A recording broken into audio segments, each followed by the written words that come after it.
The sun came out today, which is good.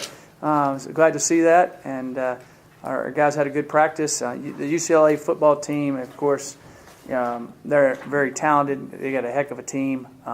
Josh Rosen, I think they're averaging like 100 points a game right now, it seems like. Watching this, every time I turn on the film, there's another touchdown.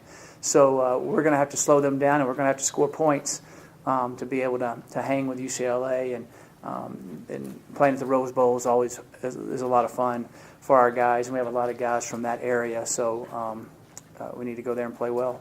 As a former DB yourself, when you go into a game where you anticipate the other team throwing it 40, 50, 60 times, is that the kind of game you want to play in as a defensive back? Yeah, and what I always did that week, if that happened, I would always keep giving my D lineman extra water, I said, go get the quarterback, please. Because, as good as Josh is, if he's able to sit back there all the time, and he will some, hopefully we can, our front four can rush him a little bit. The thing that I've been amazed with him this year from when we played him the last 2 years ago, is he's getting rid of the ball. I mean, he's right on target. He's so accurate. 81, the big, tall tight end, Caleb Wilson is just making play after play. And then he's also finding number 7 is a player and a half, Darren Andrews. Yeah, and he's making all kind of plays. Jordan, the outside guy, number 2, they're doing really well. And the thing that makes it all go for their game to be able to pass it that well, and their offensive line is very talented. They're excellent pass protectors, excellent. And their center, Quisenberry, who I know well, his brother played for me at San Jose, and he's one of the best centers in the country. And he gets them redirected and gets them on the right page all the time. And this is his 5th year, and so I've been really impressed with their offense. And then, so yeah, if you're a DB. Some of these guys I would have been scared to cover. For me, I like covering the running back when they didn't throw it to him. Put me down in the box as a safety. But our guys would be excited about playing against them, and I know they'll be excited about playing against us. Coach, it seems to me from just watching the games and seeing a little bit of tape, that the little mistakes are kind of catching you guys up every week. And Juwann just came in here and he felt the same way.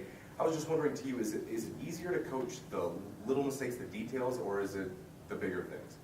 Well, as long as you're not having to coach being physical, effort, hustling the ball, ability to run and catch and throw it, we're doing all those things. Those are, if you're having to coach that, then you can't ever get the little details fixed. You never get to that point. And those things don't really pop up because you never get the opportunity to see them as much. Everything's in the details in anything in life, right? And if you want to be successful in anything in life, it's the deep attention to the little details. They end up being the big things, We're just off here, all of a sudden that's 14 points, not just an off. And that makes a huge difference. So we'll eventually click on that. I sure hope it's Saturday.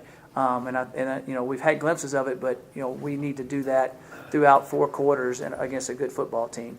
And some of it's also not giving the team another situation. Not making a little mistake that really ends up being a big mistake, and you turn the momentum. So that's all part of playing and doing it. And different Saturdays, it happens different ways. When I was a secondary coach for all those years, I always told my wife a good day as a secondary coach is you play really, really good, and the quarterback misses 2 open guys on you. That's just the way it is. I mean, you all see that every time. Oh, they just would hit that or that.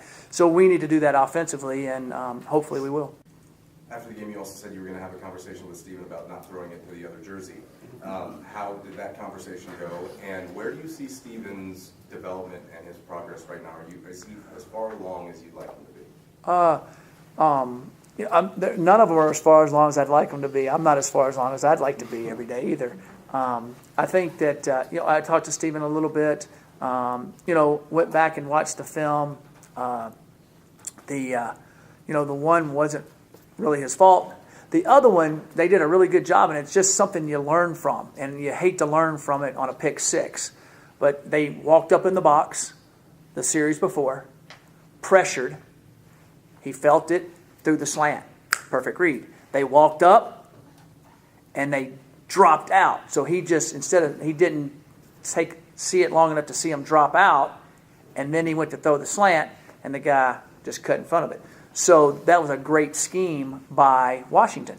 And that's something next time that's just a process you learn from. You hate to say that. You teach him, you do it.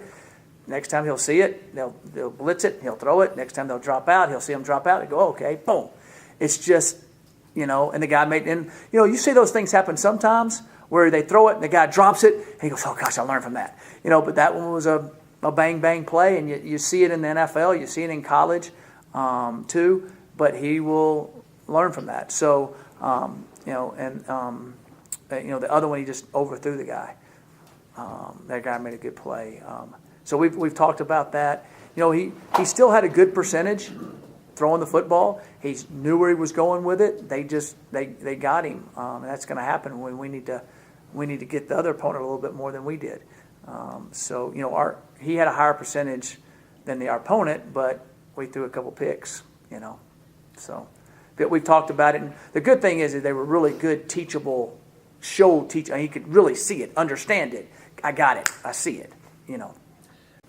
Juwann, when were you able to shed the knee brace, and how good did that feel? Was it even a mental hurdle to get over? So the trainers had told me I had a year in it, so a year post-surgery, so that was September 6th. After then, I was cleared to take it off, and when I first took it off, I didn't know how to feel at first, but after one day of practice, I felt real comfortable, and I felt back to regular.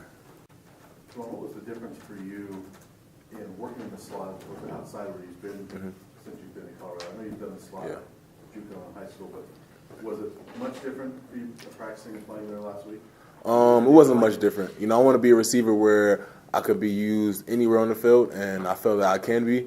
And out there, it felt a little easier because on the outside you have to deal with a lot of contact and a lot of people up in your face early. And if in the slot you get a lot of free releases, and for me, if you're gonna give me a free release, I feel I want to take advantage of it to the most I could. And the fact that I was given free releases most of the day, I try to make the most of my opportunities, and it felt great being in the slot.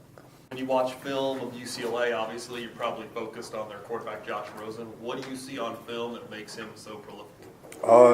Definitely he gives what you take him. He takes what you give him.